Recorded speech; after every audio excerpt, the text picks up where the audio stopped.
Ibu, bapak, sahabat-sahabat sekalian, hari ini kita akan membahas atau melanjutkan pembahasan tentang apa, Bu? Nikmat hidup dalam naungan iman. Saya kemarin sudah bahas, iman itu pertama akan melahirkan atau mendapat, dengan iman kita akan mendapat ridho Allah. Dan saya katakan pada Anda bahwa kenikmatan tertinggi itu bukan surga. Kenikmatan tertinggi itu kita mendapatkan ridho Allah. Bukti bahwa nikmat tertinggi itu bukan surga, ketika Allah berfirman tentang masalah surga di surat Al-Bayyinah ayat 7 dan 8, setelah Allah menyebutkan tentang surga, jazaohum inda rabbihim jannatu adnin tajri min tahtihal anhar khalidina fiha abada. Mereka masuk ke dalam surga, balasan mereka adalah surga. Surat apa? Ayat berapa? Balasan mereka adalah surga. Innalladzina amanu wa amilus solihat ulaika hum khairul bariyah. Sesungguhnya orang-orang yang beriman dan beramal soleh itulah makhluk yang paling bagus. Khairul bariyah, makhluk yang terbaik. Bagi mereka balasan surga yang mengalir di bawahnya sungai, mereka kekal di dalamnya. Nah, itu bicara surga. Tapi kemudian baru radhiyallahu anhum wa radu. Allah ridho kepada mereka. Makanya puncak dari kenikmatan itu bukan surga, tapi ridho Allah. Menurut ayat itu. Surat apa? Ayat berapa? Nah, itu yang sudah kita bahas kemarin, bahwa iman itu akan membuahkan kita akan mendapatkan ridho Allah. Yang kedua, ternyata iman itu akan melahirkan rasa aman. Rasa aman, ya. Karena di dalam surat Ibrahim ayat 27 dikatakan yutsabbitullahu alladzina amanu bil qawli tsabit.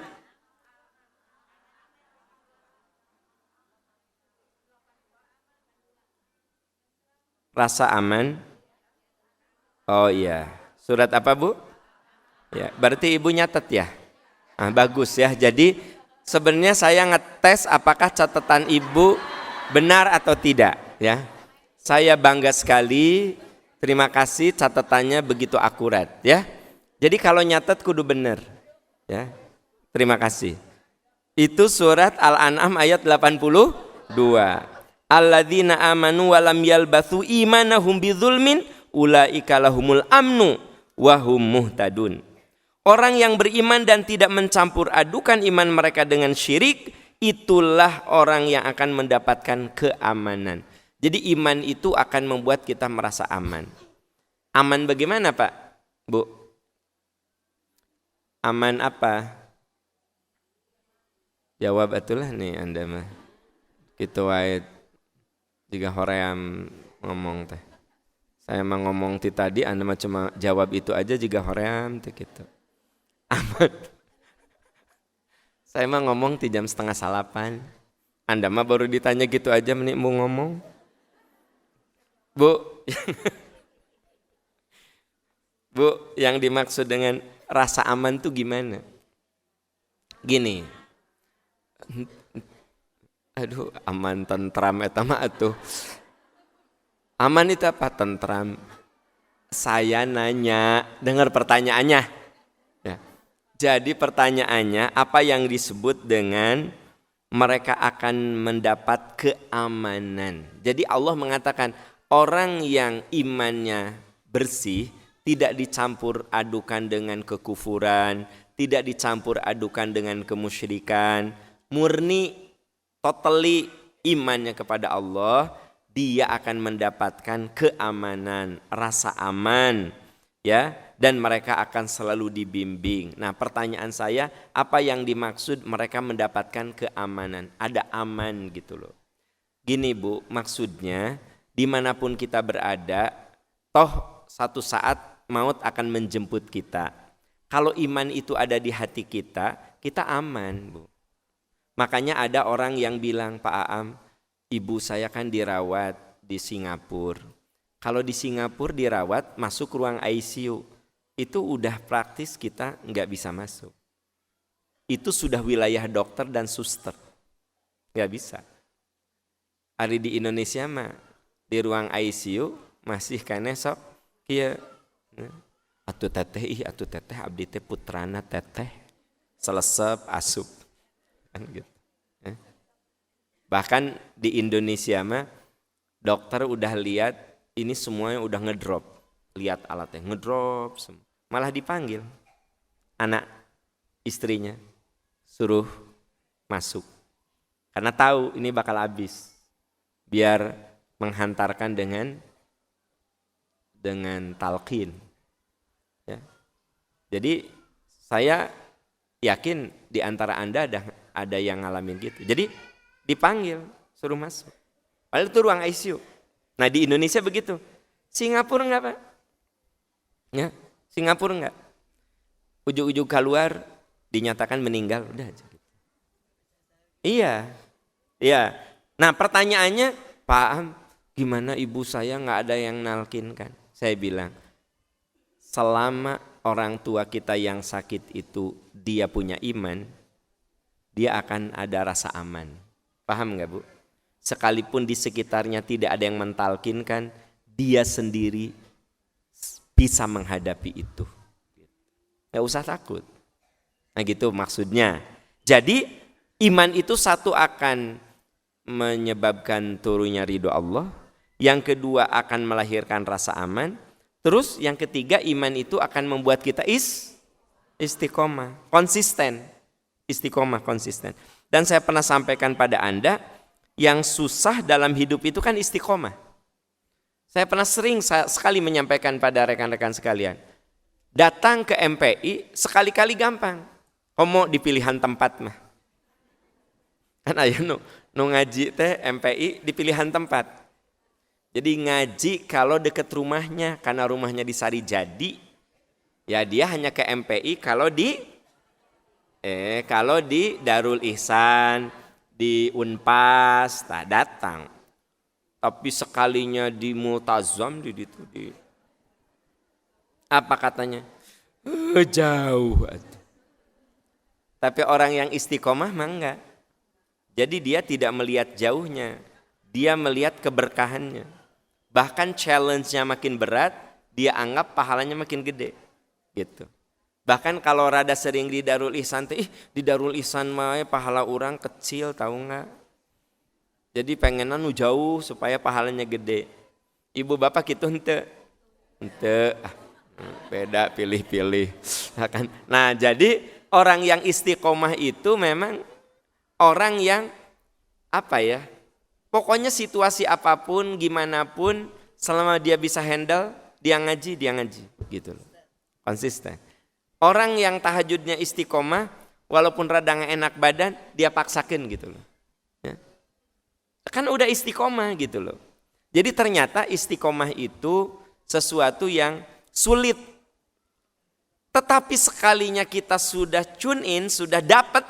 Nah, kata Profesor Kazuo Murakami, di tubuh kita jadi ada alarm biologis. Ada alarm biologis. Jadi kalau misalnya kita ini belum istiqomah rawatib, kadang-kadang sok males. Tapi kalau rawatib ini udah istiqomah, nanti Anda kalau nggak rawatib pasti asa ada yang kurang. Pernah ngerasa gitu nggak?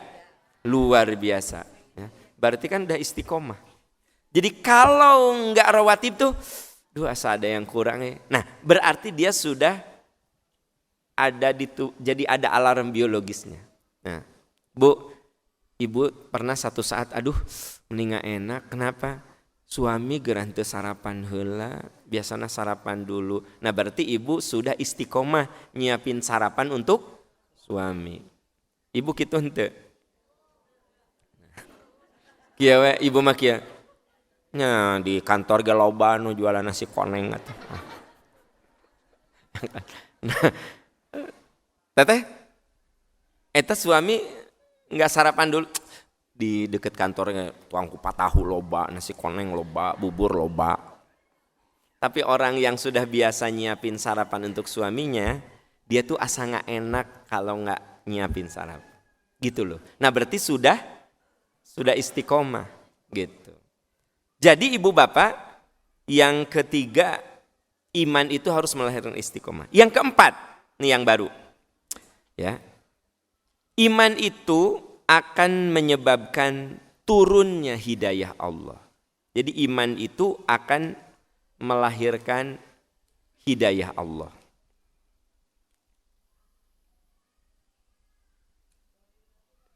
Hidayah. Oke, coba lihat surat At-Taghabun. Surat ke-64 ayat 11. Surat At-Taghabun.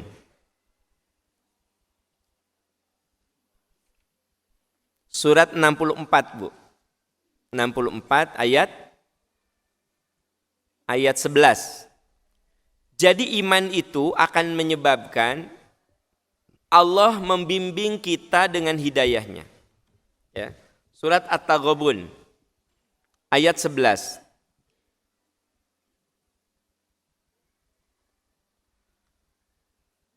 Ma asaba min musibatin illa biiznillah. Wa may yu'min billahi yahdi qalbah. Wallahu bikulli syai'in alim. Sudah ditemukan, Bu?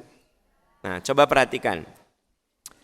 Tidak ada musibah yang menimpa seseorang kecuali dengan izin Allah. Ibu, Bapak, ini ayat bicara tentang musibah dulu. Tidak ada musibah yang menimpa diri kita kecuali dengan izin Allah. Musibah yang mana? Musibah yang di luar kuasa manusia. Ya. Contoh, gempa itu musibah di luar kuasa manusia. Erupsi gunung meletus, musibah yang di luar kuasa manusia. Sementara longsor itu musibah yang murni dari Allah atau ada ulah tangan manusia? Nah, jadi Anda bedakan dulu. Tidak ada musibah yang menimpa dirimu kecuali atas izin Allah. Musibah yang 100% kuasa Allah. Tapi kalau banjir, longsor, itu boleh jadi karena kelakuan kita. Kita lalai, kita abai dalam mengelola alam. Apa yang terjadi? Terjadilah longsor, terjadilah banjir, terjadilah kekeringan yang dahsyat. Bagaimana tidak mengalami kekeringan? Hutannya saja dibabat, gundul hutan-hutan. Ya, maka terjadilah musibah. Nah, musibah seperti itu karena ulah tangan manusia. Dhaharul fasadu fil barri wal bahri bima kasabat aydin nas. Tampaklah kerusakan di darat dan di bumi boleh jadi karena ulah tangan manusia. Jadi ada enggak musibah yang karena ulah tangan kita? Nah, tapi ada musibah yang menurut ayat ini ma asaba mim musibatin illa biiznillah. Tidak ada musibah yang menimpa seseorang kecuali dengan izin Allah. Contoh, ada penyakit yang bukan karena gaya hidup kita yang jelek. Mungkin kita gaya hidupnya sehat. Makanan sehat, gaya hidup sehat, semua sehat. Tiba-tiba kita ditimpa penyakit yang di luar kemampuan kita untuk menolaknya. Mirip seperti orang yang kena HIV AIDS. Itu ada dua. Ada yang karena musibah 100% dari Allah. Karena dia gaya hidupnya benar kok. Tapi boleh jadi ada kelalaian di luar sepengetahuan dia. Apakah itu dari jarum suntik? Apakah itu dari transfusi darah? Misal. Kan itu dia tidak tahu kan? Nah gitu. Atau dari alat medis. Periksa gigi. Ya. Ada yang abai, si lalai si dokternya. Misal. Dia tidak berbuat aneh-aneh. Maka itu tidak ada. Jadi bisa ada yang kena HIV AIDS. Belum tentu dia orang yang berperilaku buruk. Maka itu namanya musibah yang datang dari Allah. Tapi boleh jadi ada yang kena HIV AIDS itu karena memang perilakunya. Seks bebas gitu loh. Ganti-ganti pasangan ya dengan yang tidak bersih gitu. terus pakai jarum suntik gantian saat ngobat, ya, saat apa namanya? Nah, nuk itu teh. Nya nuk itu teh.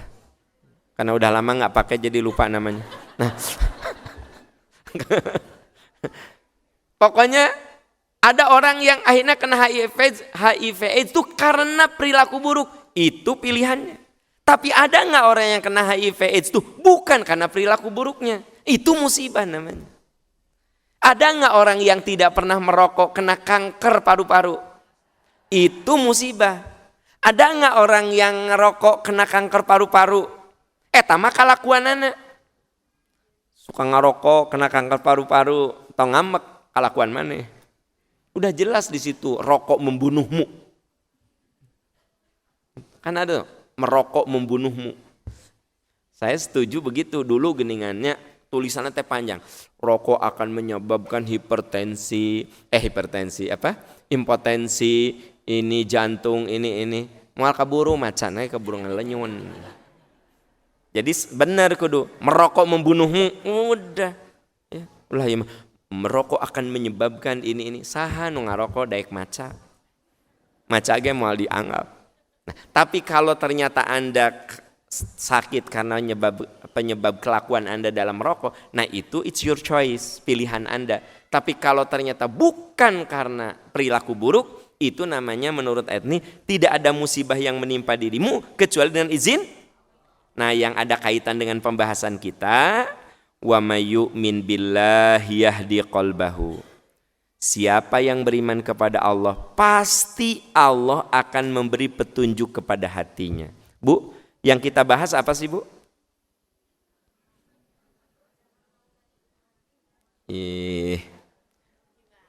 Yang keempat akan menyebabkan turunnya hidayah Allah. Jadi iman itu akan menyebabkan Allah menurunkan hidayah. Tahu dari mana, Pak? At-Taghabun ayat mana teksnya? Siapa yang beriman pada Allah, pasti Allah akan memberi petunjuk kepada hatinya. Allah Maha mengetahui segala sesuatu. Ini teks ayatnya. Bisi gitu gini. Da cenah kalau kita berimannya Allah teh mau ngasih hidayah ke kita. Kata siapa? Ya kata si Ustadz Aam, tapi ting bener ting henteu. Apa katanya? Nggak tahu benar, nggak tahu nggak. Sekarang mah Anda baca tekstual loh ayatnya. Apa katanya? Yahdi qalbahu. Wa may yu'min billahi yahdi qalbahu wallahu bikulli syai'in alim. Ya, siapa yang beriman pada Allah, pasti Allah akan memberi petunjuk kepada hatinya, memberi hidayah pada hatinya. Allah Maha mengetahui segala sesuatu. Bu, enaknya ayat ini dibaca juga berikutnya. Coba lihat ya. Wa atiullaha wa atiur rasul. Taatlah kepada Allah dan taatlah kepada Rasul.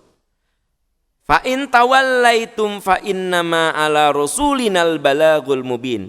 Jika kamu berpaling, sesungguhnya kewajiban Rasul hanyalah menyampaikan amanah Allah dengan jelas. Tah, Bu, ini teh kudu jadi pegangan kita. Ya. Tugas kita, tugas Rasul apa? Menyampaikan amanah Allah dengan jelas. Jadi ini kan bicara tentang hidayah. Mungkin enggak ibu sudah ngajak ke suami dengan bahasa halus sampai bahasa kasar, bahasa puitis sampai bahasa sarkastis, tapi suami enggak mau aja untuk dibawa sholat. Mungkin enggak? Baca ayat ini, tugasmu hanya menyampaikan. Boro-boro kita, Rasul saja Allah mengatakan, fa in tawallaitum, jika kamu berpaling, sesungguhnya kewajiban Rasul hanya menyampaikan amanah dengan jelas. Tugas kita itu menyampaikan. Bapak Ibu kita jadi guru, sampaikan ke murid-murid kita. Apakah anak kita ngikutin atau tidak? Tugas kita mah menyampaikan. Apakah anak kita nurut dengan arahan kita atau tidak? Tugas kita menyampaikan. Jadi apa ya? Tapi dalam menyampaikannya itu kudu santun, kudu menjaga kehormatan, ya. Kalau ibu ngajak sholat ke suami, jaga kehormatannya. Belum sholatnya, geus kolot tara sholat. Ta tingali huis geus loba. Eta uban udah banyak kayak gitu. Bentar lagi udah mau jadi kakek. Sholat gak pernah. Uyuhan teh insaf jelema teh. Eta ka suami gitu. Cek suami teh, bae kumaha aing. Baik kumaha aing, juga maneh teh nabi begitu. Jadi akhirnya suami berontak karena cara Anda bicara tidak santun. Coba dong, Bu. Makanya tugas kita menyampaikan tapi kudu dengan cara yang santun. Coba ibu gini, ayah, mamah mah belum sholat. Apa? Mamah mah belum sholat. Ya. Kalau ayah belum, mamah mau makmum. Mamah mah kalau makmum sama ayah suka lebih khusyuk. Beda ente jeung tadi. Ayah, mamah teh belum sholat. Mamah belum sholat. Mamah pengen sholat. Kalau ayah juga belum, mamah mau makmum. Mamah teh kalau makmum sama ayah suka lebih khusyuk. Beda dengan yang tadi. Udah sholat belum? Innalillahi belum? Ya Allah. Bu, kalau yang tadi kan enak. Ibu sudah bilang, mama belum sholat. Ayah bisi mau sholat bareng sama mama mau makmum. Kata suami teh, sok lah duluan. Itu tugas Anda hanya menyampaikan, benar teh. Nah gitu. Oh, berarti suami dengan bahasa halus saja dia nggak mau. Ya tugas Anda menyampaikan. Nah Allah berfirman, fa inna ma'ala rasulinal balagul mubin. Sesungguhnya tugasmu menyampaikan amanah Allah itu dengan jelas. Ya sudah, kalau kita sudah sampaikan gitu. Ya. Nah, itu ke suami. Beda dengan ke anak. Kalau ke anak itu ada reward, ada punishment. Beda. Jangan gini. Teteh, dah mamah mah belum sholat. Teteh udah sholat belum?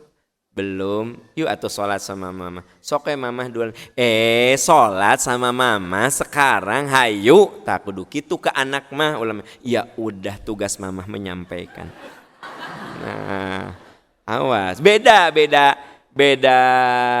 Nah, gitu.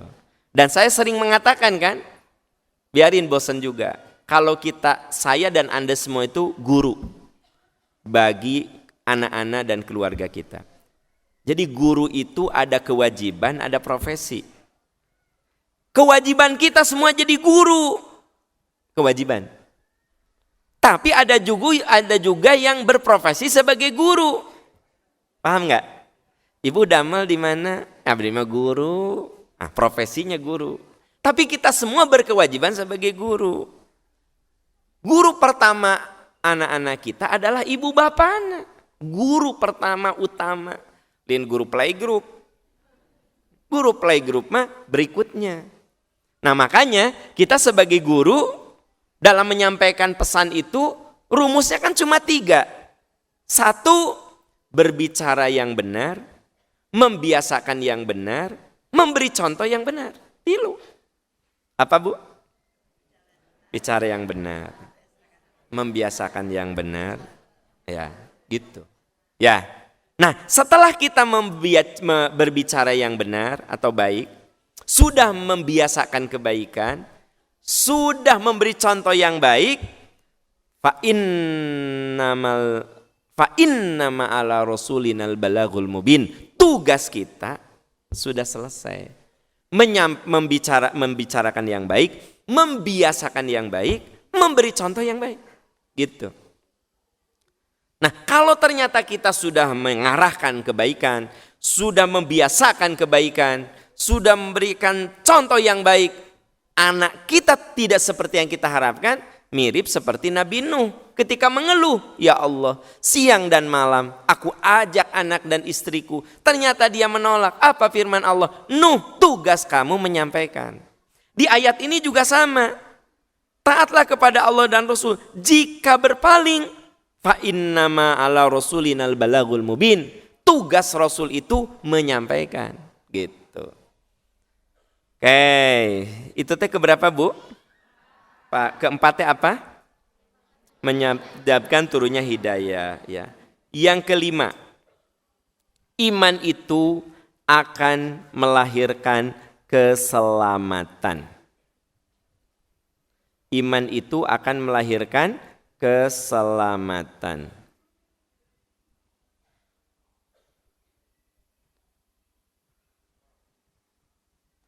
Kurung buka, pertolongan Allah kurung tutup. Apa Bu? Iya. Apa? Bu Leo nulisnya? Mendapatkan keselamatan kurung buka, pertolongan Allah kurung tutup. Jadi ukurannya Bu Leo karena beliau kan usianya 83 ya. Kalau yang 83 bisa menyimak, mudah-mudahan usia di bawahnya lebih bisa menyimak lagi. Kalau yang usia 83 bisa nyimak, tapi yang 30 di tengah kia, naon sih maksudna? Terlalu. Oke, jadi yang kelima akan mendapatkan keselamatan kurung buka, pertolongan kurung tutup. Ya pasti pertolongan Allah atuh. Pertolongan Allah tenanan Anda mah orang tipe pemikir letterlek. Al-Hajj ayat 38. Surat ke-22 ayat 38. Ya. Surat 30 berapa? 22 ayat 38.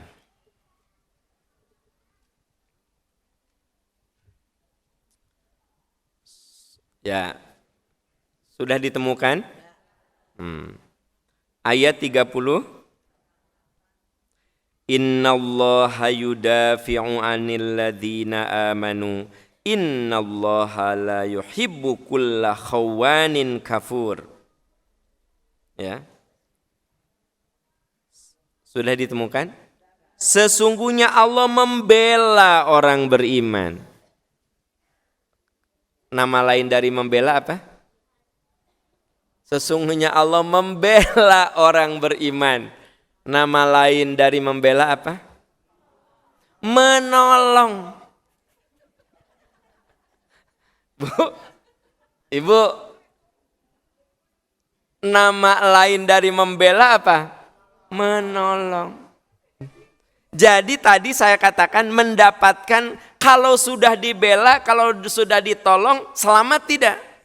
Makanya poin yang kelima, mendapatkan keselamatan kurung buka, pertolongan garis miring pembelaan Allah kurung tutup.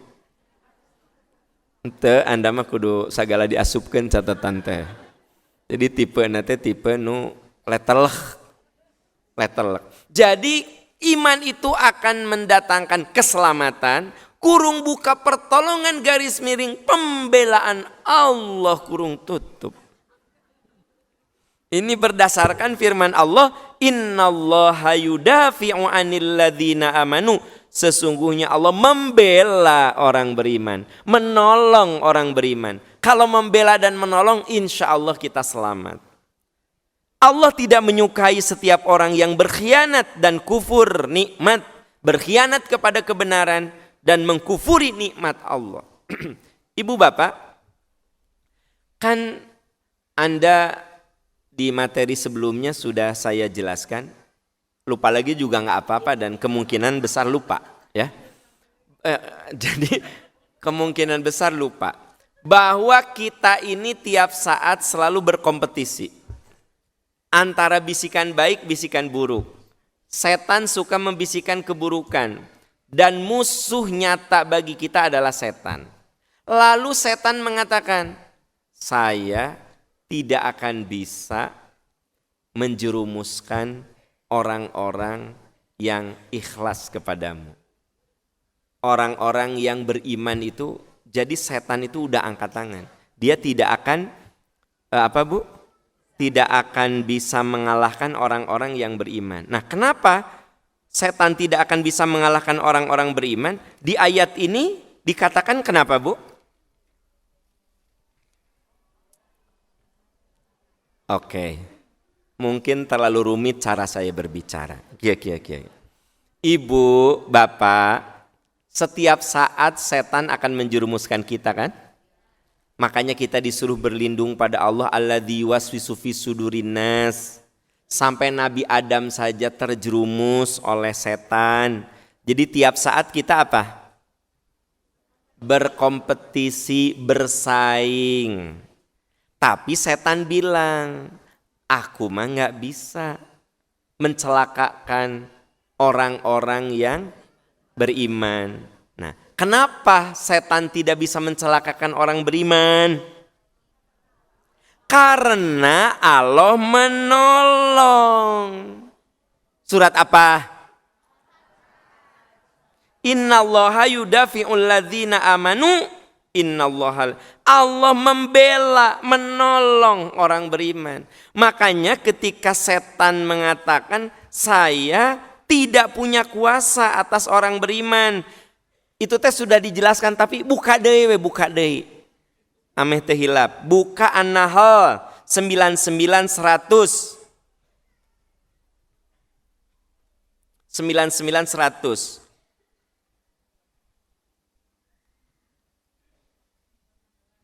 Surat 16. Tah anu si surat Al-Hajj teh tong ditutup cepengan ameh engke teu leungit deui geura.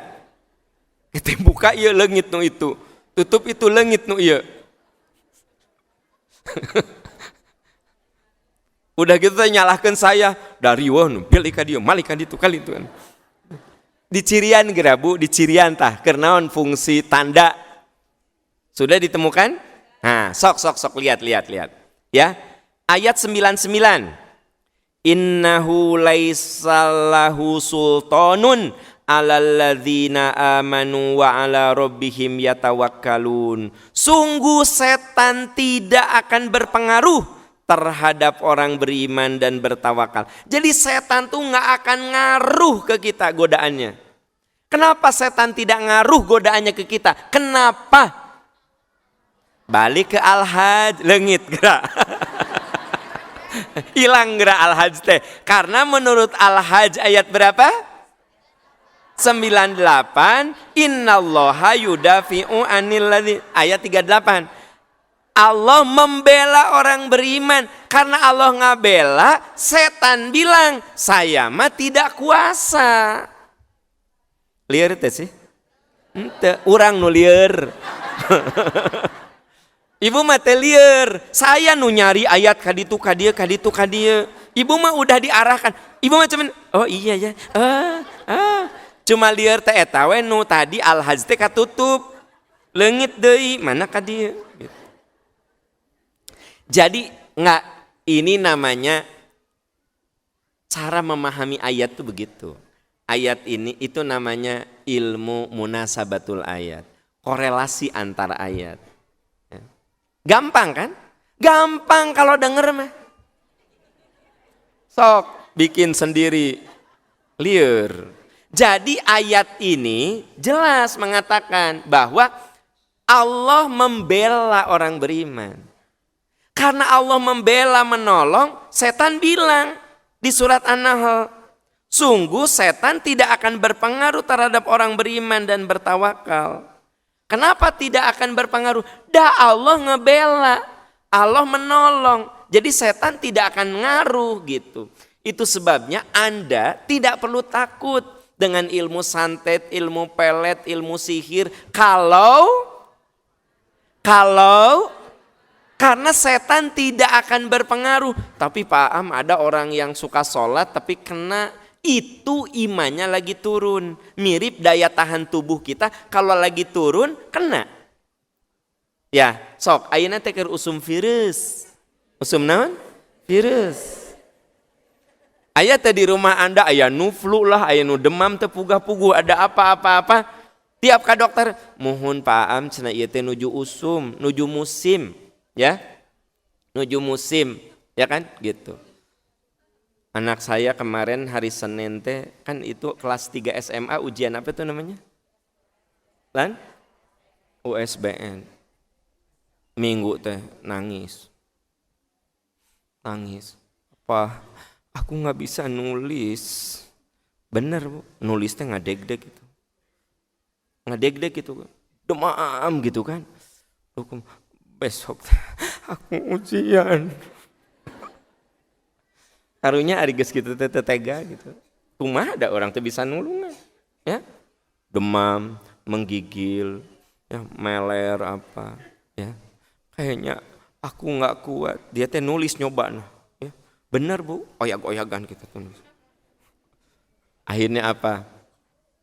Kita WA ke wali kelasnya, bisa nyusul, dihiburna, bisa nyusul nanti Senin ke dokter. Sama bapaknya ke dokter.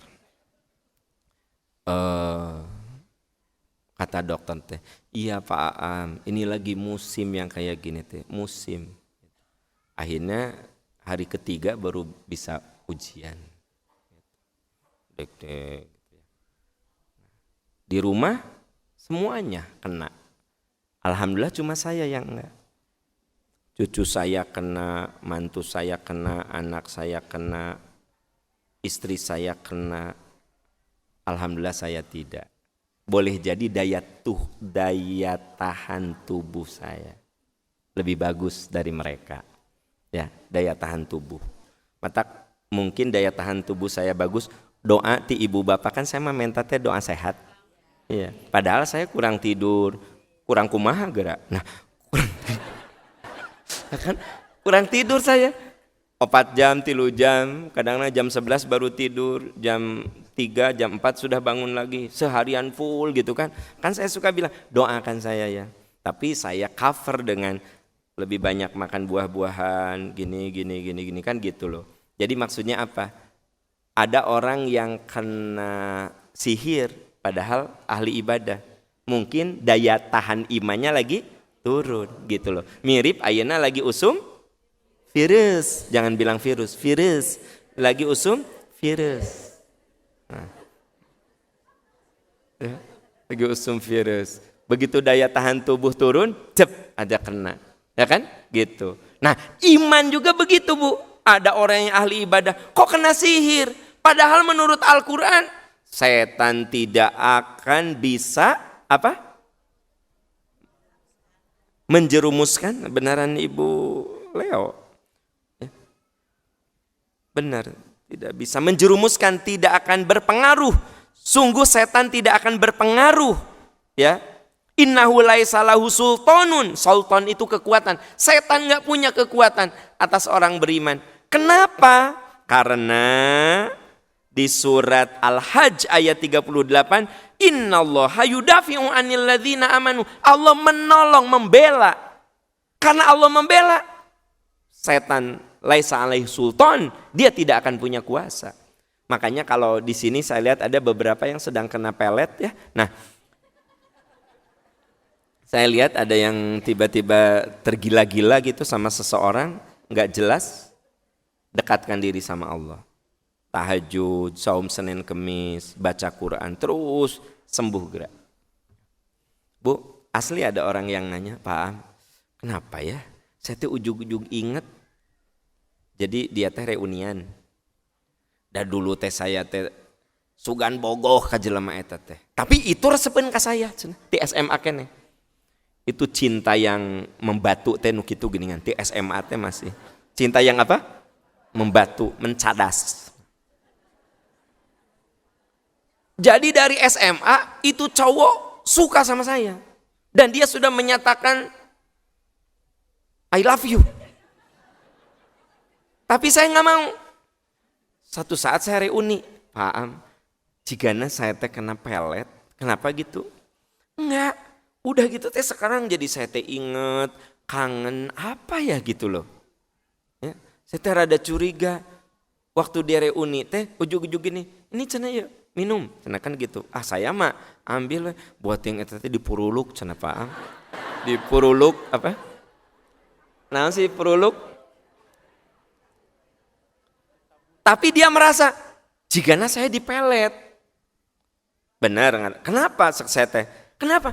Enggak, pokoknya enggak hujan, enggak angin, saya suka kangen ini. Itu mah bukan tipe saya. Kayak begitu. Kasalaki saya aja saya enggak pernah kangen. Ini tiba-tiba ke orang yang dulu saya nggak suka, ketemu sekali terus nih. Dia sendiri bilang, ini mah saya kayaknya dipelet deh. Pak Am gimana? Ibu suka tahajud nggak? Kadang-kadang. Ayeuna mah tahajud unggal wengi. Ibu sok saum Senin Kemis. Pernah dulu waktu belum nikah. Ayeuna saum Senin Kemis deh. Kan biasa belum nikah mah Bu saum Senin Kemis. Pak doa hayang jodoh gitu tah. Begitu jodoh udah dikasih kan, ya pas ditegur teh, Neneng, ayeuna mah nggak pernah saum Senin Kemis. Kan tos kayak si AA. Geuleuh tanya. Bu, nah ya. Bu, Pak, saya bilang, sok. Kamu sok baca Quran, kadang-kadang baca Quran. Jadi rumusnya saya sederhana. Rawatib jangan ditinggal, tahajud jangan ditinggal, saum Senin Kamis jangan ditinggal, Quran every ba'da sholat baca Quran.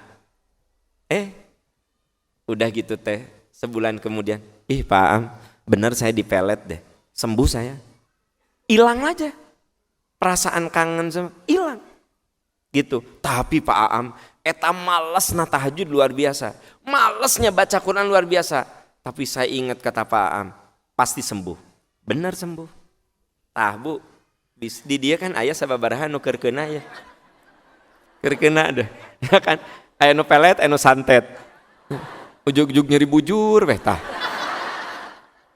Santet eta mah asa teuas gitu, nah asa teuas kan gitu.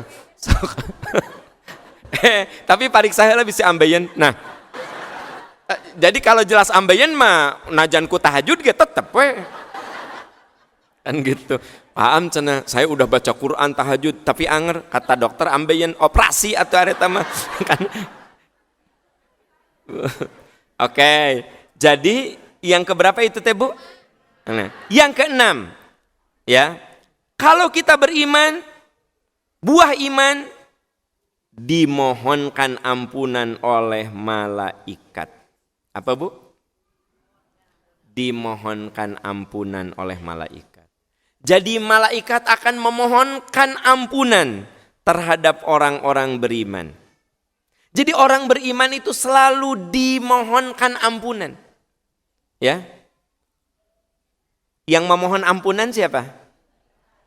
Untuk siapa? Bukan malaikat memohon ampun, malaikat memohonkan ampunan untuk orang beriman. Ya, gitu. Mirip seperti kepada orang tua. Ya Allah, ampuni ibu bapak saya. Muliakan ibu bapak saya di sisimu. Berkahi ibu bapak saya. Ampuni ibu bapak saya. Jadi saya bukan mendoakan ampunan untuk saya, ampunan untuk ibu bapak saya. Malaikat memohonkan ampunan untuk, jadi rugi kalau tidak jadi orang beriman. Nanti tidak termasuk yang dimohonkan. Buka Al-Ahzab ayat 43. Surat Al-Ahzab ayat 43.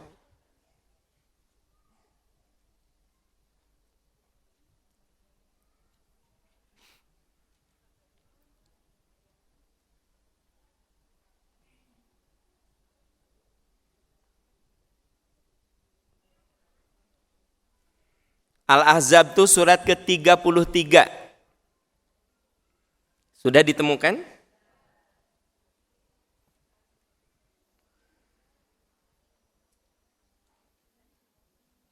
Ya.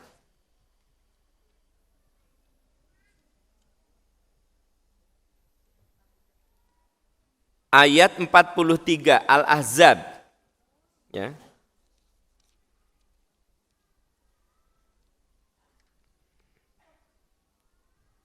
Oke. Huwallazi yusalli 'alaikum wa malaikatuhu liyukhrijakum minadh-dhulumati ilan nur wa kana bil mu'minina rahima. Allah lah yang memberikan rahmat kepadamu dan para malaikatnya memohonkan ampunan untukmu. Siapa yang memohon ampunan? agar Allah mengeluarkanmu dari kegelapan pada cahaya. Allah Maha Penyayang kepada orang-orang beriman. Jadi ini cerita tentang apa? Orang yang beriman yang dimohonkan ampunan oleh malaikat. Karena ending dari ayat ini, ujung dari ayat ini adalah Allah Maha Penyayang kepada orang-orang beriman. Wa kana bil mu'minina rahima. Allah yang memberikan rahmat kepadamu dan para malaikat memohonkan ampunan untukmu agar Allah mengeluarkanmu dari kegelapan pada cahaya. Allah Maha Penyayang kepada orang-orang beriman. Jadi ayat ini bicara tentang orang-orang beriman. Kalau kita beriman, maka Allah memberi rahmat, malaikat akan memohonkan ampunan untuk kita. Jadi beruntunglah kalau kita selalu membina keimanan. Ibu bapak hari ini kesini ngapain? Membina iman.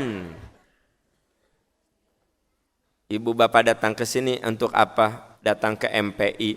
Eta mah geus puguh membina. Kenapa Anda membina iman tiap minggu? Supaya didoakan oleh malaikat. Doanya supaya diberi Jadi gini, mun saya nanya hubungkan dengan teori yang dibahas. Ibu bapak kesini ngapain? Membina iman. Untuk apa kita membina iman? Supaya malaikat mendoakan ampunan untuk kita. Tak jadi nyambung materi teh. Untuk kenapa? Untuk nambah ilmu. Kenapa? Habis kan kudu istiqomah. Bener itu teh. Tapi kan logika teh kudu tek disambungkan. Logikanya teh. Saya ulangi. Ibu bapak datang ke MPI untuk apa? Membina iman. Untuk apa iman kita dibina? Supaya malaikat memohonkan ampunan kepada orang-orang yang imannya terbina. Tuh, jadi nyambung plak gitu. Enak gitu logika berpikir nate. Mun bangunan man rapkeun teh puguh gitu. Nya cenah ari keur denger mah gampang, pas di rumah mah asa susah. Akan Oke, jadi saya menjelaskan hari ini 6 buah keimanan. 1, menurunkan ridho Allah. 2, memberikan rasa aman. 3, membuat kita istiqomah iman itu. 4, apa? Hidayah Allah. Allah akan bimbing kita dengan hidayahnya kalau beriman. 5, Allah akan apa? Menyelamatkan atau menolong. Ya, sampai setan pun tidak bisa menggoda karena Allah menolong dan membela. Yang ke-6, malaikat akan memohonkan ampunan. Jadi saudara-saudara sekalian, kita kudu rajin ke majelis percikan iman, kudu rajin ngaji supaya iman kita terbina. Kalau iman kita terawat, terbina, insya Allah 6 hal itu akan kita dapatkan. Amin ya robbal. Ya, insya Allah minggu depan kita masih lanjut materi ini. Minggu depan akan bahas tentang agar hidup berada dalam naungan. Jadi the next materinya minggu depan, ya. Minggu depan kita ngajinya di seberang sana, di Universitas Pasundan, ya, Masjid Ulul Albab, ya, insya Allah. Terima kasih. Kita akhiri dengan doa kafaratul majlis. Subhanaka Allahumma wa bihamdika asyhadu an la ilaha illa anta astaghfiruka wa atubu ilaik. Walhamdulillahirabbil alamin. Wassalamualaikum warahmatullahi wabarakatuh.